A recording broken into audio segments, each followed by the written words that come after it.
Hello, hello. Okay.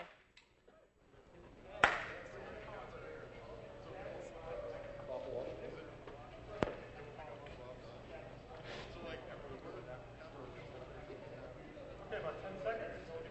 Wow. This is cool. Drum roll, please. And you're live. All right, cool. So my name is Jeri Ellsworth. I was invited to come out and talk, and I had a lot of choices about subjects I wanted to talk about, but I thought since it was a security conference and a demo coding party, I should choose something that's kind of an interest to both. And FPGAs happen to be widely used in routers and security and even more applications. And then for demo coding, it's kind of a perverted thing to make a demo in pure hardware. So anyway, a little bit about me. I'm a little strange. Ever since I was young, I used to get in trouble with the law and burn things. I'm a natural pyro and play roller derby for fun and take apart toys and turn them into animatronic Commodore 64 controlled things. When I was a teenager, I got into racing cars and fabricating race car chassis. So I have a little bit of a mechanical background too. Did that for about 4 years. Ended up dropping out of high school because I was making so much money racing cars and building these chassis, and school sucked. So I did that for about 4 years, and then I got into, I owned a chain of computer stores. I started with one store, and it grew into 5 stores eventually, and I started making pretty good money doing that, and I quit racing, and then all of a sudden the entire computer store market fell apart when e-machines came out with like $399 machines, so I could no longer pay my employees, and so I decided to do something kind of crazy. I decided to teach myself chip design. And at this time, CPLDs and FPGAs were hitting the market at a price that a novice could get them and actually start doing interesting projects with them. So I locked myself in a room for about a year and a half. Started coding in VHDL and schematics and taught myself how to program FPGAs, and then I jumped right out and tried to convince these companies that they should hire me to do their $500,000 mask sets for their chips, which not too many takers on that. Actually, my first job doing chip design, I got $12 per hour, and actually, I thought I did a very good job for them, and when I moved on to my next job, I used them as a reference, and they called up, and they gave me a negative review. But yeah, I ate a lot of ramen noodles in those days learning chip design. But so I guess my first big break was when I was hired to design the Commodore 64 in a joystick. So, this is the... I guess this is... Okay. I got doing a lot of toys and designing gate arrays for toys. I did the C64 joystick sold like 500,000 or more, but I did some less exciting titles like Rescue Me Pets. It's kind of interesting looking at the reviews that this toy got. Some guy wrote, "I bought this for my 5-year-old son. He started crying and asking me if it had an off button," which it didn't. Bratz laptop thing here, and this home arcade machine for people that are only about 3.5 feet tall.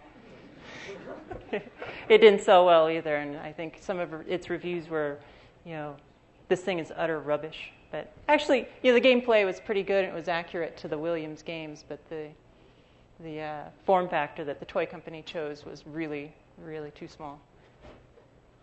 So FPGAs, they stand for Field-Programmable Gate Arrays. These chips are essentially, a way to emulate what a full custom ASIC would be. They come in different ranges. They have, from just a handful of gates all the way up to millions of gates where you can simulate, very large ASICs in them. They come in different speed range and power grades. There's ones that can work in your cell phone and just, sip the electricity, and then there's ones that, you can cook an egg on, but they're blindingly fast. There's types that you can program them once and they're always programmed. There's types that are reprogrammable, kind of like flash microcontrollers. And then there's ones that are reconfigurable at runtime, so you can constantly update them and put new cores into them to repurpose them. Out in the field, for instance, if you have a update to a router or something, you can do it. Another nice thing about FPGAs is they have all kinds of I/O, so you can hook to USB or PCI Express. They're usually on the cutting edge of the latest interfaces that are out there. And today my demo is going to be on this board. This was actually my reference design that I designed back in like 2002 or 2003. It contains 2 FPGAs, a very small one right here, which my entire demo is going to be based around this one FPGA. Then there's one that's about 10 times as big over here. I built this circuit board originally as kind of a demonstration of what I could do so I could get a job. So, when I went in and said, well, I've never been to school, hire me, here's what I can do. And I'd slap this down and I'd show examples of what it would do. So this has VGA output on it. It has fast page memory interface for old 72-pin SIMs on it. It's got an SD-RAM interface on it here if you want to do 133 megahertz SD-RAM, 2 IDE ports on it, and a compact flash running in true IDE mode, which I'll be using the compact flash from my demo to load music off of it in MIDI format. Has a slot if you're a musician and leveled chip music. It's got a slot for 2 SID chips on there, the old Commodore 64 SIDs.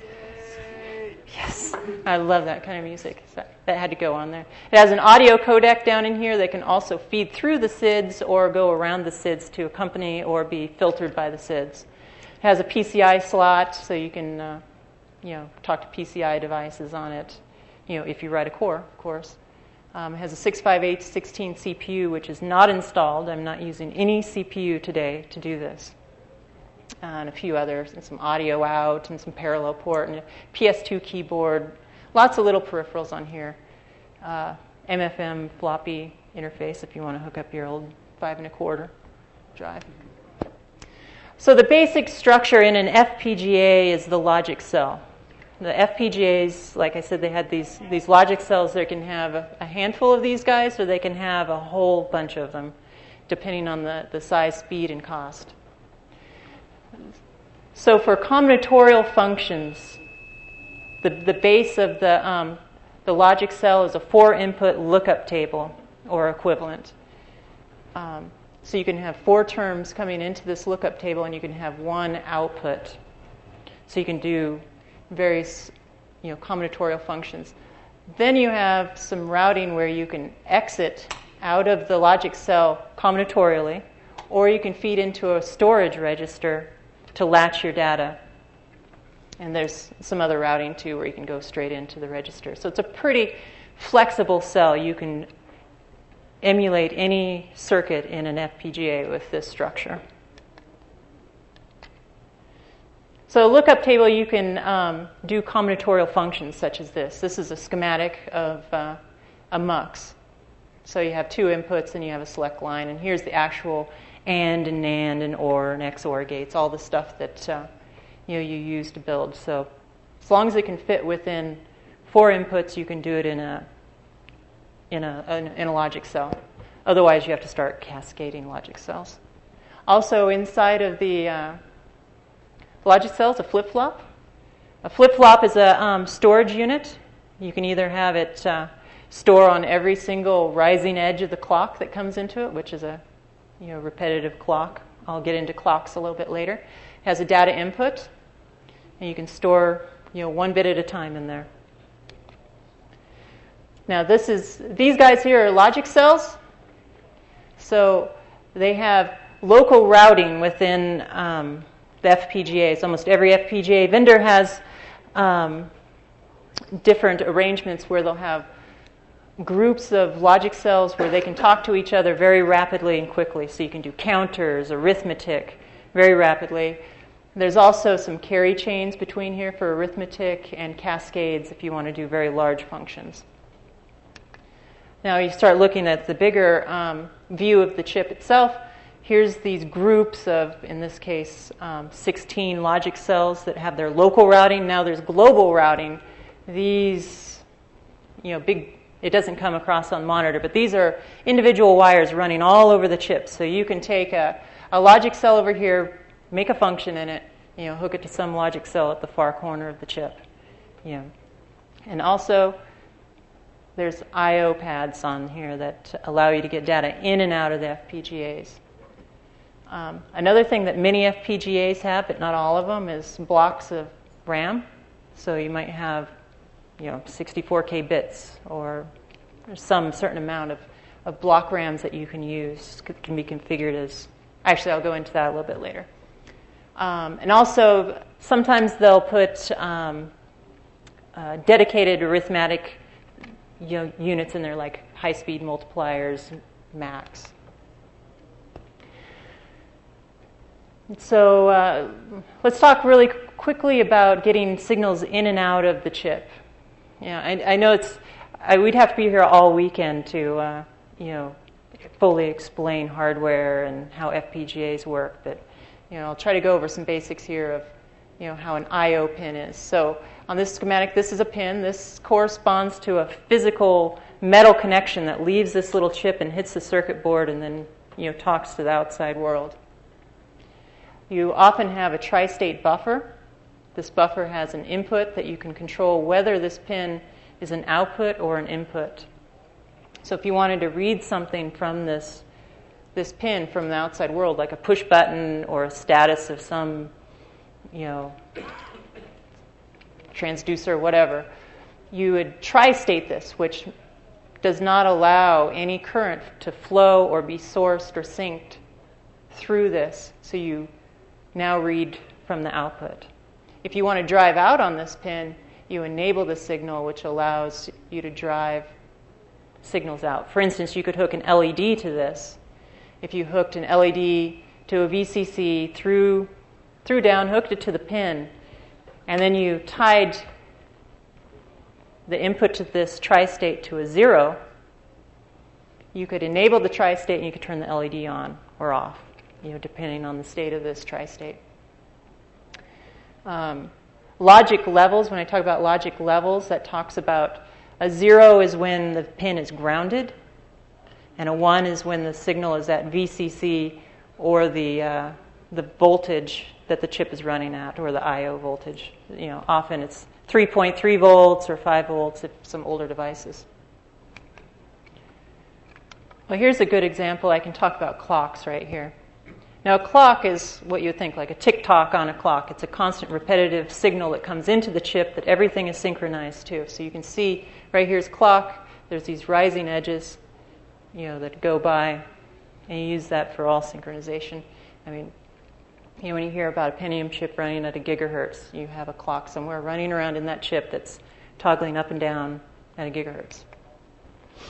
Now, the design flow is very similar to software, but there's some gotchas in it. You have your normal design entry, which is kind of text-based. You write in a language. Then you go to synthesis, which is kind of equivalent to a compile. So synthesis takes this human-readable language and turns it into gates, all these AND and OR and XOR gates that you see. The next is where it gets a little bit different from software flow, is you get into place and route, where you actually take these gates that have been synthesized and you map them to the actual FPGA logic cells.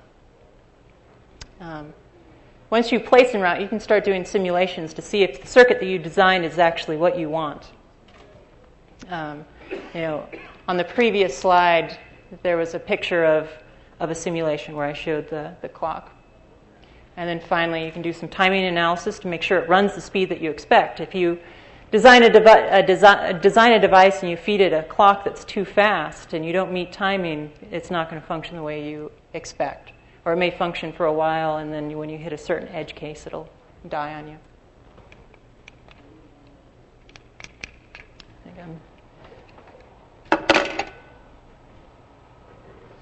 So another form of entry is schematic entry. You've seen a couple of these already in other slides, but you can actually go into tools, which are readily available from the FPGA vendors, and drop down gates and flip-flops and high-level functions that you want. You draw wires to pins. So this is an input pin. You draw a wire, and then you have a storage register, and here's the clock, and there's the output. But most designs these days, since the chips are getting bigger and more complicated, most designs have migrated to Verilog or VHDL.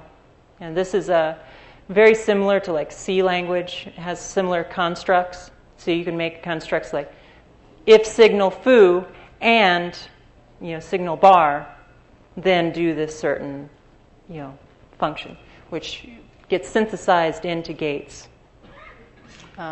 Verilog is very close to C. I've been told VHDL is very close to Pascal. And Able is very crude. It's probably equivalent to assembly language. Now, combinatorial logic, we go back to this MUX setup. So combinatorial logic flows at the rate of the gate delay. So each of these gates have a certain amount of time it takes for a signal to propagate through them. So the faster your gates, the faster your overall design can be. So for instance, signal A here has to propagate through 2 levels of logic. Signal B, in this case, has to go through many more levels of logic. We have an inverter there. So you've got to actually watch this in your designs. You can write these designs in this high-level language, but you better be aware of what's happening on the bottom or on the synthesis side, or your device won't run at speed. The next type of logic is sequential logic. This is where your flip-flops come in. These are storage elements. They come in basically 2 flavors. There's ones that on every clock tick, they sample the data input, and then some minuscule time later, this is the delay of the actual flip-flop, the signal pops out the backside.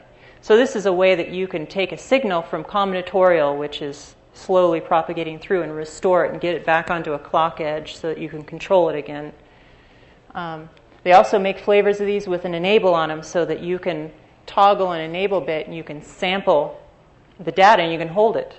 A lot of you are probably familiar with registers in CPUs or in systems where you write to a register and it holds this value. So essentially what you have is a bunch of these, and you latch your value into it, and it just holds them constant on the backside. Now these flip-flops can either be rising edge or falling edge triggered. For instance, this one's a rising edge. You can see that I have a transition on the rising edge here. It samples it later. But if I make a transition anytime away from the rising edge, it will miss this. Right here, I'm sorry. You will miss the event, and it won't propagate through. So it's very critical that you get your combinatorial logic so it's fast enough. Now, the big difference on this, on FPGAs versus CPUs, is you can be concurrent. You can have as much logic running in parallel as you want, and you can merge it later. We're starting to see multi-core CPUs these days, but they don't even touch the amount of concurrent logic that you can do. For instance, in this scenario, I have 3 separate pipeline stages. They're all running. So there's some function happening in here on a rising edge, and then something here and something here. And you have to be careful to merge all these paths so all the data arrives at the correct time when you do a merge and you want some relevant output. So that's pretty key. The memories inside the FPGAs, you can have kind of conventional memories with your data input, your write enable, your addresses, and then you have a read address on some of them. So they come in different flavors. You can have ROM only. You can have them pre-programmed at runtime, with some code, or for instance, I have a font in my demo. Or you can have them write There's also some really nifty like dual port RAMs where you can be reading and writing simultaneously. I already went over this with now with Verilog and schematic, all these entries, you can actually have hierarchy in your design. So you can design modules, reuse them, and you can structure them in a hierarchical way so it makes sense. For instance, here I have a module called VGA Gen. Generates VGA signals. It has a horizontal and vertical counter in it. Outputs horizontal and vertical sync pulses that leave the chip and go to the monitor. Then I have the horizontal and vertical counters that go out and get used all over in the chip to do video effects within. So hierarchy is pretty important in the design, reuse, and replication. Oh, here's this slide's actually a little bit out of order, but this is an example of how you can pipeline to get higher and higher speed. So in this case, we've got two XOR gates. We've just cascaded them. So the data comes in, it gets XOR'd a few times, and the speed that this data can propagate through here is 150 megahertz. But if you can tolerate the delay, you can put flip-flops in here and recapture the data on every clock edge. So in 3 clocks, you would get an equivalent result, but it would run at 420 megahertz. You hear about pipeline stages in CPUs. This is exactly how it works. They work on making deeper and deeper pipeline stages and doing smaller and smaller amounts of work between each pipeline stage. The downside is if you have any kind of feedback that comes from the result of this, or any kind of, if you put the wrong data down here and you have to flush it, you're going to have to pay the penalty of flushing this pipeline. Here's an example of a really bad design practice. Since it's very much like C, you can do things like data A times data B. That's legal and it will do something. But if you look at on the simulation here, this is in time, here's where I initiated the multiply. I wanted to multiply FF by AA. You can see that it doesn't resolve for 3 clock cycles. So that's not so good. So in turn, you would probably want to pipeline this multiply or make a better decision. Actually, this type of multiply is very huge too. It's trying to do it all in one cycle. If you have enough time in your circuit that you're designing, you might want to try to do bit serial or word serial multiplies. Or if you have to have fully pipelined, you can do a fully pipelined multiply. Another thing about equivalent circuits, you can have equivalent circuits that have the same pipeline delay in them, yet use quite a bit different amounts of logic. For instance, here's some Verilog, and this is what it makes. A 2-input mux that selects between 2 signals, and I have a capture register here that's going to capture the result of this selection. So this allows for a very fast. This is a minimalistic size. This is probably the smallest you can do this function in. And this allows for a very good setup time here to your next piece of logic. You can actually bury a lot more logic on the backside of this to your next pipeline stage. But if you find that your signals that are feeding this are far too slow, you can make an equivalent circuit that looks like this. First, you register all the inputs, and then you run them through the mux. It takes much more hardware, but now it's time shifted this. You've stolen some time from the previous stage, and you've moved it into this next stage. Now you can't drive as much out of this for delay. Is everyone glazing over on all this? This is... No, not at all. Go ahead. It's okay? You can stop me and ask questions, too. I'm almost to the good part, the demo. So in this demo, I didn't want to use any CPUs, so I did all state machines. This is a little snippet. This isn't the full state machine, but this is an example of how you can make a state machine. This is part of a word serial multiplier that I made. I didn't want to burn up all this precious space in my FPGA with a multiplier on audio, because audio is so slow. I could take all the time in the world to multiply it. So as you can see here, I have an idle state, and I have an event that comes in that says, I'm ready for you to multiply this audio sample. And it goes from this state to this state, this state, this state, and here's a graphical representation. So you can set up state machines to do, tasks, sequential tasks that you would normally use the CPU for. Some of this stuff really crunches down very small, especially if you choose the encoding. Right here I've used some variables, but you can choose the type of encoding for the state machine. You can do binary encoding, you can do one-hot, you can do all these different types of encoding, for trade-offs for speed or area. All right, here, finally, what it took me hours to do is the demo. Let me switch the VGA over. Hopefully, if you can bring the audio channel up.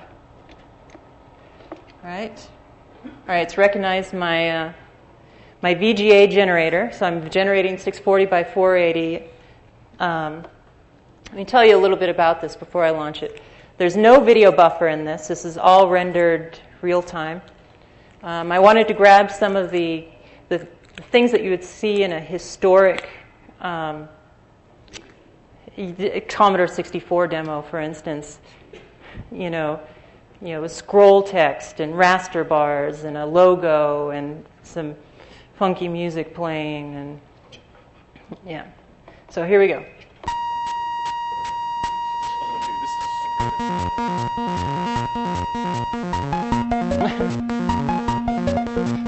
We got our scroll text going. I've got, since the VGA refresh rate is very close to the audio frequency, I could easily generate oscilloscope bars running up and down.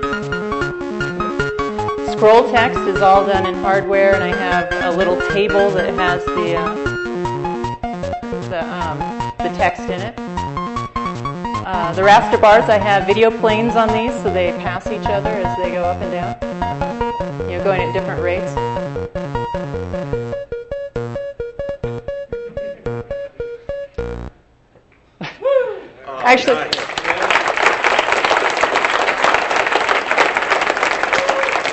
Actually, my roommate, this is a bug in here, this bouncing.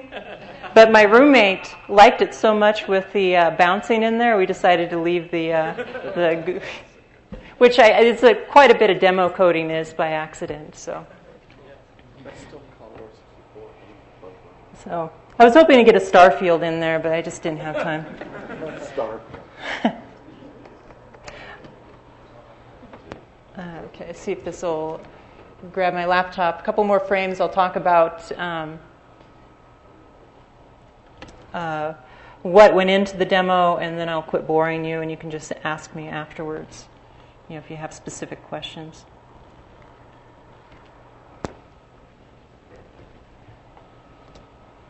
So we'll go back to the hierarchy. The major blocks in this demo are the VGA generator, which generates the 640 by 480. It's made up of 2 counters and a couple comparators. So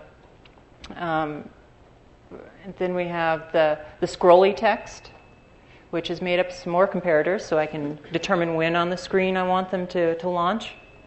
And it has some counters that count the 8 lines of scroll text, and then it has another counter that does the incremental scrolling at the vertical refresh rate. It's got a character ROM, which I used one of the block RAMs I was talking about, and I just went into WinHex and just typed in lame, or no, not lame, I'm sorry. I stole the Commodore 64 font ROM, I'm sorry. Take that back.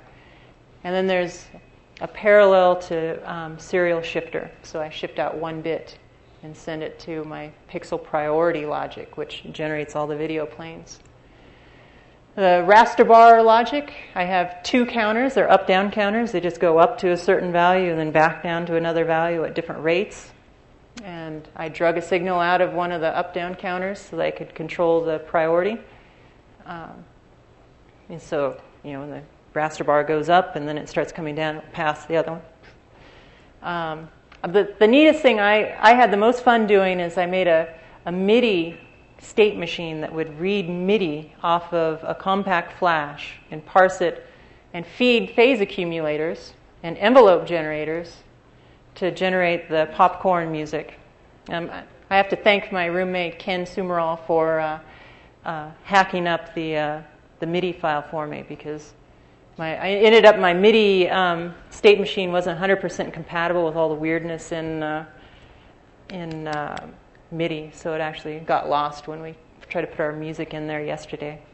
So I have a white noise generator for the going on in the background, and then everything else is either enveloped or gated phase accumulators, which I have some. Yeah. Well, here's some information about the VGA generation. So here's a horizontal counter. I had to measure out these different times in clock ticks and count up, and when I reached those different clock ticks, assert these signals correctly so that the LCD would read. Had to be pretty careful about that because I knew the projectors sometimes are a little finicky and want to have precise. And here's the vertical timing. It's much the same as that. To generate the analog video output, I use a resistor R2R ladder, which is very, very fast and cheap. So this gives you a pretty good linear step. So these hook to the pins of the FPGA here. And then you just feed it a binary value, and it gives you a linear ramp. Whatever you feed it, it outputs right here. Which there's some more logic in there. Some more circuitry for emitter follower and stuff to drive the long cable out to there. Here's a phase accumulator for the audio. This is a sawtooth phase accumulator. The way it works is you have an accumulator of a certain number of bits, and you're taking your master clock, which happens to be 50 megahertz on this, and you feed it into this accumulator, and there's an adder, and then there's a certain modulus that you add to it. And the modulus gets added to it, and you get a stair step that goes up. I also support triangle and pulse width modulating in this design. So the triangle wave, what you do is you take the upper bits of your output of the wave out, and you XOR all the lower bits, and you get a nice, gives you the kind of that fluty sound. Let's see. I have a ADSR envelope generator in there where it takes node on, node off from the MIDI state machine, parsed just directly from the MIDI stream. So when node on happens, it attacks to max volume and then decays down to the sustain level. And the sustain will go forever until you get a node off, and then it decays out. And that's done with, you have a wave in, here's some word serial multipliers here. And this is the wave out that gets mixed and sent out to the audio, the actual physical audio channel. And I guess the last big portion of this is how you do the video planes. And this is a good example of priority logic in Verilog. It's quite a bit different than C. As you can see, there's red pixel here, red pixel. There's a lot of cases that you can get into where red pixel gets hit. But in C, I guess this isn't a good example. I take that back. Anyway, this will show that if you assign a value up here, for instance, red pixel gets assigned all 1. But if you hit a case down here where red pixel gets assigned again, it will overwrite it. So you can generate priority here. So everything at the bottom has more priority than the stuff at the top. Like lame counter, I wanted that to be at the bottom. So resources. I don't think I have a slide for that. Oh, man, I'm going to get flamed for having PowerPoint after our last speaker.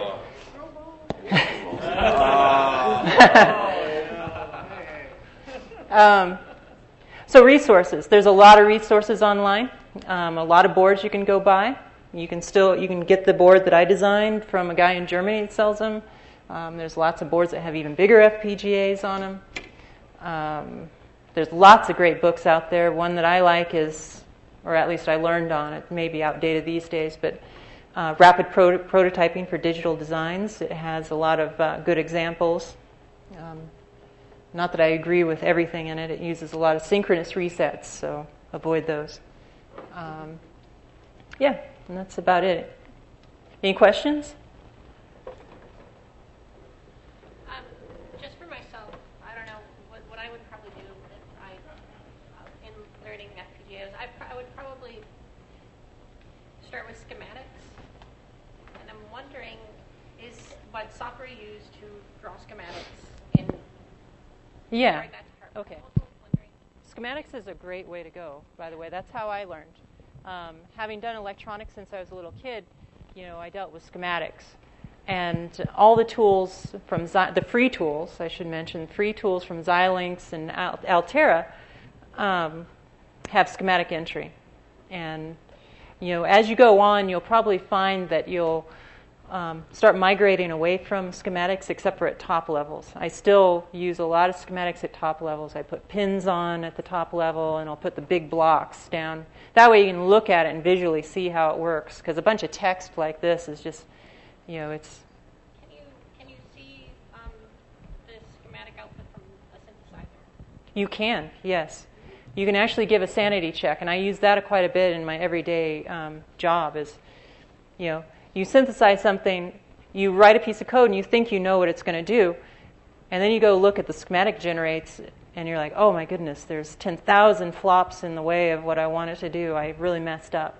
So that's a good tool also, is to look at the schematics of what it's generating.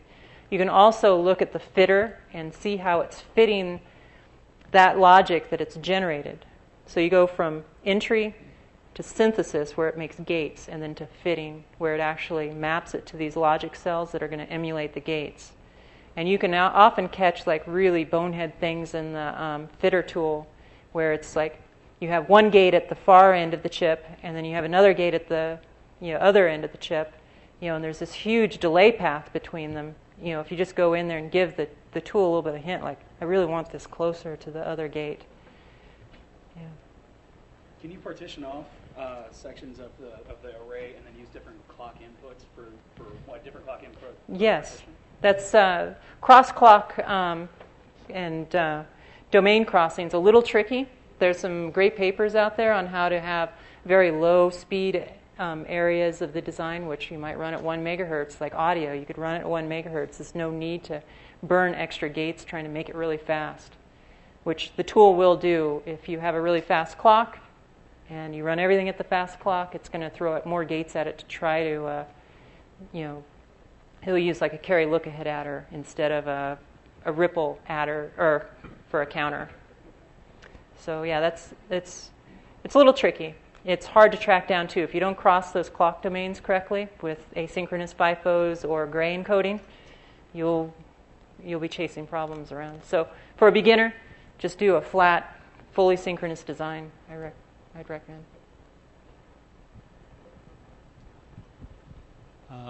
The FPGA that you used in this, was it a multi-programmable one or a one-time programmable? This one was an SRAM based. It's actually, when I designed this board, I wanted it to be a general reconfigurable computer. So the way it functions is it comes up with the smallest FPGA, gets configured off compact flash, and then it searches all the IDE drives, and it looks for bit files that can program the big FPGA on it. And then the user goes through a menu and selects which bit file he wants to configure the big FPGA with. And so you can reprogram it. You can even reprogram it, during runtime, which is, I haven't done a lot of that, but I'd like to do it someday. I think it'd be really cool, to constantly be reconfiguring. It's a little slow because you have to, all these lookup tables have to be programmed in a serial fashion. So, it's many microseconds to configure. Any other questions? Oh, wait. Here, let's get someone down here. Do you know of any FPGA vendors that release enough information to make it possible to program with an open source tool suite? Because I know that's a problem. I've heard that there's Atmel and Xilinx have done that for university, but I don't, or they've released their bitstream information in university. I was actually talking to someone in the audience earlier today, I think it was Jake over here, about there was an interesting project at one of the universities where they took an FPGA, and instead of doing a design for it, like if you wanted to make a 1-bit adder or something, 1+1 or something, they would send random bit files into the FPGA and they would just test them. So a shotgun approach, and they'd find what would add 1+1 the fastest. And which... sorry to interject, but I thought about, like, our trip here was very long, and so I thought about, it might not be too difficult. There's a lot of possibilities, but it may be worth the effort to randomly generate 16-byte demos and run them over and over again until you get something. But I'm going to give you back the microphone. It's neat. One of the things that they found when they were doing the randomly generated bit streams is that there was behavior that was unexplained, and it was because of the semiconductor process and not because of the logic design that they came up with. They found that they had big ring oscillators where they had all these gates hooked together in a big ring, and they were oscillating and generating all this noise on the chip, but if you took those out, all of a sudden it couldn't add 1+1 anymore. So it makes it not feasible for actually production chips, but fascinating nonetheless. I'd love to see FPGAs, used more in, like demos or, cracking codes and stuff, because it's perfect for that. If you need to do, 100 multiplies every clock cycle, you can do that. There's no way a CPU could ever touch the processing power in FPGA. Sorry. I just thought I'd ask it. Performance-wise, how does like an FPGA compare to like a basic stamp or something like that? Well, that's hard to say, because anything you could do in a basic stamp, you could do on an FPGA. But the difference is you can't do everything on a basic stamp that you can do in an FPGA. So you could definitely take your program from a basic stamp and make it sequential and execute exactly the same. Be essentially a CPU. You could even make a state machine that does it all. But really the advantage to FPGAs is just doing this parallel computation. The FPGAs are they're inherently slower than full custom chips, because they have all this overhead of this routing. They have this wire running all over the top, and wire is notoriously slow in chips.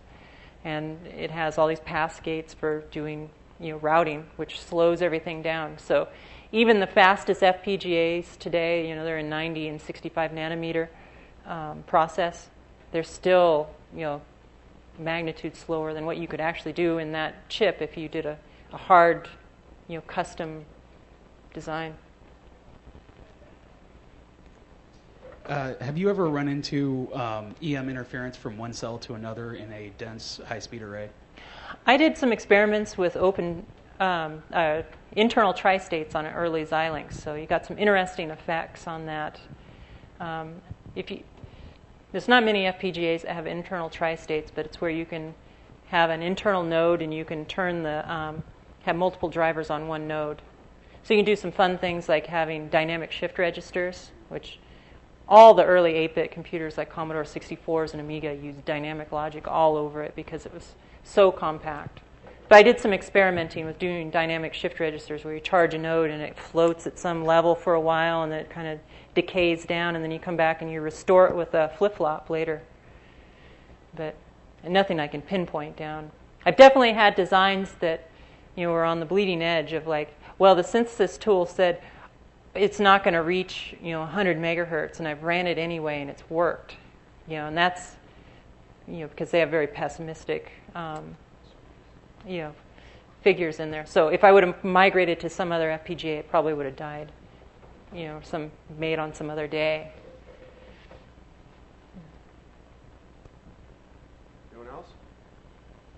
Yeah, feel free to come up and talk to me over the weekend, and I might play around and refine this. I'm open to taking suggestions on how to improve it. Thank you very much.